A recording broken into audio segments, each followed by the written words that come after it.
Odia love master channel रे आपण मानकु स्वागत जनाउची। जदि ये चैनल आपण मानकु भलो लागुची तेबे लाइक शेयर सब्सक्राइब करिया को जमारे भूलंतु नहीं। आज आम कथा बा पोको M2 प्रो विषय जार दाम होची 14,999। यार कैमरा क्वालिटी होची पछरे आपन को 48+8+5+2 मेगापिक्सल देखिया को मिलिवो एवं आपन को सामना रे 16 मेगापिक्सल कैमरा आपन पाई परिबे। एबे आसंतु कथा बा RAM और रोम विषय 6GB RAM मिलिवो एवं 64GB रोम आपन को देखिया को मिली जिवो। बैटरी क्वालिटी कहबा तो आपन को 5000 mAh रो बैटरी देखिया को मिली जिवो।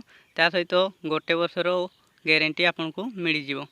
एबे आसंतु कथा बा डिस्प्ले फ्यूचर विषय आपन को 6.67 cm रो डिस्प्ले मिली जिवो एवं आपन को रेजोल्यूशन क्वालिटी कथा बा तो 1400x1080 रो आपन को डिस्प्ले मिली जिवो। फुल HD स्क्रीन रो एंड्रॉइड वर्जन कथा कहबा तो आपन को 10.0 रो एंड्रॉइड वर्जन मिली जाउची। एबे आसंतु फोन रो लुकिंग विषय रे कथा बा। फोन रो लुकिंग बहुत ही बढ़िया अछि एवं आपन चाहिले जल्दी ही ऑर्डर करंतु।